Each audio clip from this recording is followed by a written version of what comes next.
दोस्तों, मेहरबानों, कदरदानों, क्या हाल है।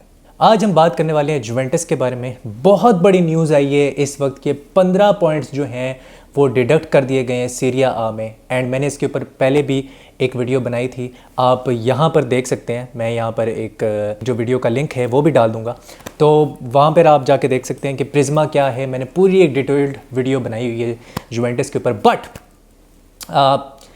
वेरी बिग न्यूज़, और 10 टीमें इसमें इन्वॉल्व थी इस केस के अंदर, जिसमें कि ये था कि जो ट्रांसफ़र का मनी है वो उसमें उन्होंने फोर्जरी की है और उनको गलत बताया हुआ है। जो भी ट्रांसफ़र्स हुई थी, 42 ट्रांसफ़र्स थी टोटल, उसमें से जो 36 ट्रांसफ़र्स थी जुवेंटस की, वो यंग प्लेयर्स थे अंडर द एज ऑफ 23, और बाकी जो 6 थे उसमें से जो मेजर साइनिंग्स थी उसमें से एक आपकी व्लाहोविच भी थी, जो कि 70 मिलियन यूरोस के लिए आया था जुवेंटस में। एंड एक और ट्रांसफ़र थी बहुत ही फेमस, जानिच का जो स्वैप हुआ था आर्थर मेलो के साथ, वो भी इनमें से एक ट्रांसफ़र है।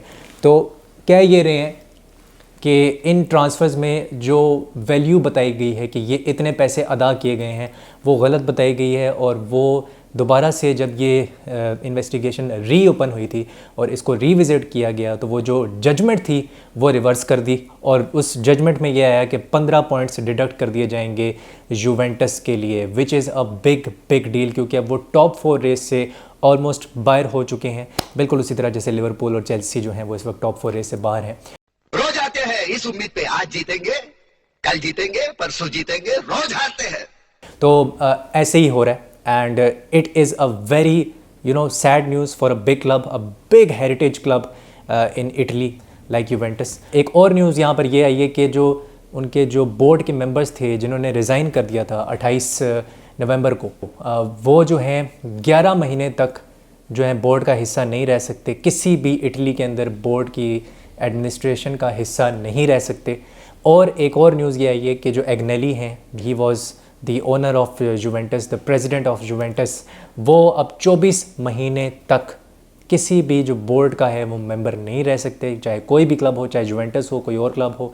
इसमें 10 और क्लब्स भी इन्वॉल्व थे, उसमें एम्पोली भी थी, उसमें सैम्पडोरिया भी थी, मैनी क्लब्स वर देयर, और उनके ऊपर अभी तक कोई ऐसी सैंक्शंस नहीं लगी हैं। मैंने अभी तक कोई ऐसा आर्टिकल नहीं पढ़ा कि उनके ऊपर कोई इस तरह की सख्त किस्म की सैंक्शंस लगी हों, और अभी तक जुवेंटस के ऊपर ही लगा है। और 2006-07 में भी जुवेंटस जो है वो रेलीगेट हुई थी इस बुनियाद पे, क्योंकि उनका जो फुटबॉल डायरेक्टर था मैग्यू आई थिंक उनका नाम था, मुझे अभी सही तरह याद नहीं आ रहा, but I think he was involved कि वो पैसे जो थे वो रेफरीज़ को देते थे, सिलेक्टेड रेफरीज़ अपने सिलेक्टेड मैचेस के लिए, जो बड़े मैचेस थे उनके लिए लेते थे, एंड वो फिर जो रेफरी था वो उसी हिसाब से जो है डिसीजंस देता था जुवेंटस के हक़ में।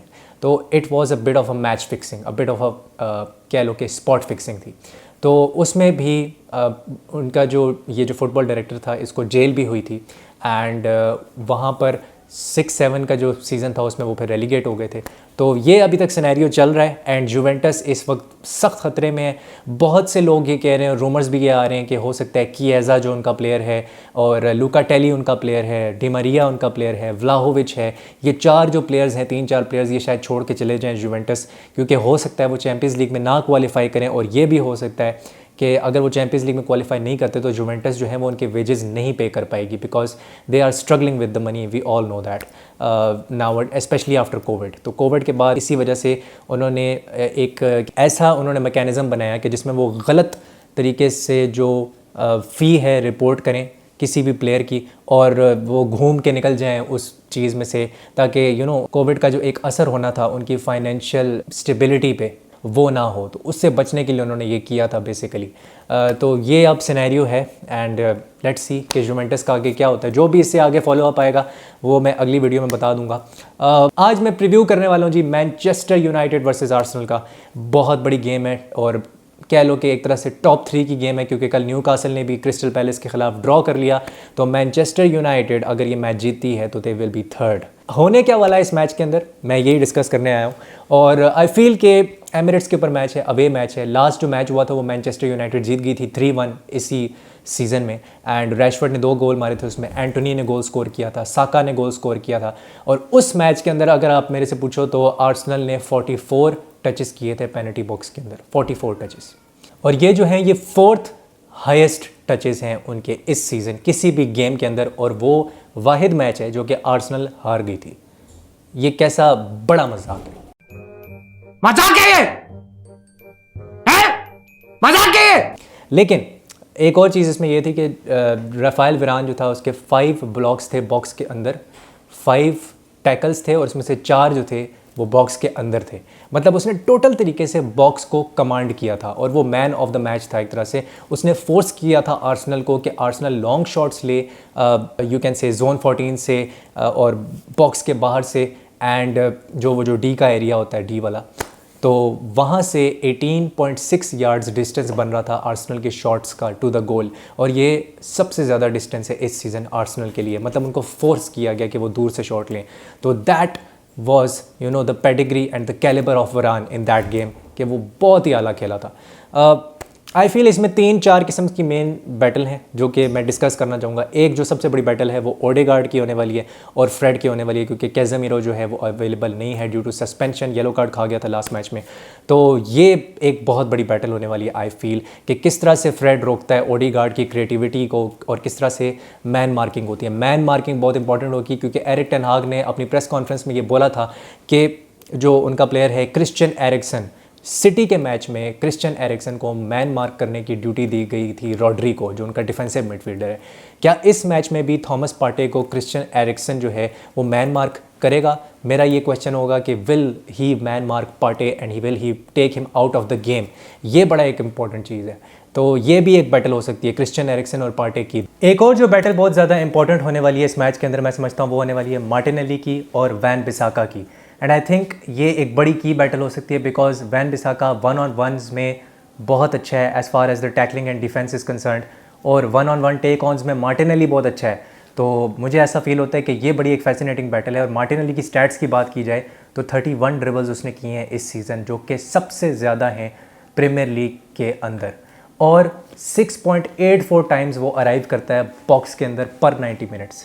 6-7 बार वो बॉक्स में अराइव करता है पर 90 मिनट्स। ये उसकी थ्रेट है, इतना ज़्यादा वो डायरेक्ट है। एक और बैटल काफ़ी फैसिनेटिंग हो सकती है, मुझे ऐसा फील हो रहा है, and that can be Ben white versus Rashford, क्योंकि बेन वाइट एक बहुत ही ट्रस्टेड फुल बैक है आर्सेनल का, और Rashford is in the form of his life. जिस तरह के वो नंबर्स प्रोड्यूस कर रहा है वो सारे रिकॉर्ड तोड़ देगा अपने मैनचेस्टर यूनाइटेड के अंदर, जो उसके प्रीवियस सीजन्स के जो नंबर्स हैं उससे अगर कंपैरिजन किया जाए। आई फील ये जो बैटल्स हैं, ये जो की बैटल्स हैं, यही जो है मैच जितवाएंगी, और राफेल वरान का भी आज एक बहुत इंपॉर्टेंट रोल होने वाला है वर्सेस एनकीटिया। तो देखते हैं उसमें क्या होता है। लाइनअप्स पे आ जाए तो लाइनअप्स पे थोड़ी बात करते हैं। आई फील कि मलेशिया खेलेगा लेफ्ट बैक पे, सेंटर बैक पेयरिंग होगी ल्यूक शॉ एंड जैसे लास्ट मैच में खेला था वो, एंड उसके साथ राफेल वरान के साथ मैं जाना चाहूँगा। एंड आई फील कि राइट बैक पे तो वैन बिसाका ही होगा, एंड गोल कीपर में David de Gea, we all know that he will play. Double pivot में मैं जाना चाहता हूँ क्रिश्चियन एरिक्सन के साथ और फ्रेड के साथ, और नंबर 10 रोल में ब्रूनो, जो उसकी मेन स्ट्रेंथ है, जो उसकी सबसे ज़्यादा स्ट्रेंथ वाली पोजीशन है, मैं उसको राइट विंग पे नहीं खिलाना चाहता। Antony, I think I will go with him at the right wing. Left wing पे ऑब्वियसली रैशफोर्ड और स्ट्राइकर वेगहॉर्स्ट। एंटोनी का लोग कह रहे हैं he is not in form, he is not producing numbers, लेकिन मैं यही कहूँगा कि you have to be patient with him in order for him to perform and deliver for you. जहाँ तक बात है वेगहॉर्स्ट की, मुझे ऐसा लगता है कि वो एक प्रेसिंग का ना मॉन्स्टर है।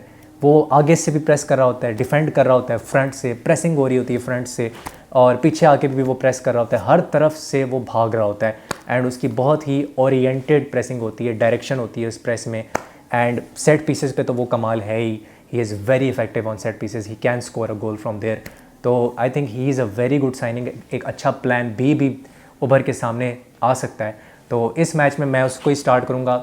आर्सेनल की लाइनअप हम सब जानते हैं, Gabriel, Saliba, Zinchenko. Right back पे बेन वाइट खेलेगा एंड रैम्सडेल, और डबल पिवट में Xhaka and Partey. Odegaard number 10 role में, नंबर 10 रोल आहिस्ता आहिस्ता लगता है वापस आता जा रहा है फुटबॉल में। और विंग्स पे I will go with Martinelli obviously and Saka. मुझे लग रहा है साका इस मैच में गोल भी मारेगा, and Nketiah at the striker position. मुझे लगता है कि ये मैच खत्म होने वाला है 2-2, मैनचेस्टर यूनाइटेड 2 आर्सेनल 2, ये मेरी प्रेडिक्शन है। एंड साका गोल मार सकता है, and most probably Bruno Fernandes will score, मुझे ये फील हो रहा है, और कोई पता नहीं वेगहॉर्स्ट भी गोल मार दे। तो लेट्स सी क्या होता है। ये थी मेरी प्रेडिक्शन और ये मेरा आज का शो था। I will see you in the next video. Channel को करना है लाइक, शेयर और सब्सक्राइब, और एल्गो ब्रेक करने का लाइक ठोकने का, शेयर ठोकने का, सब्सक्राइब ठोकने का। मैं आपसे मिलता हूँ अगली वीडियो में। हस्तला विस्ता।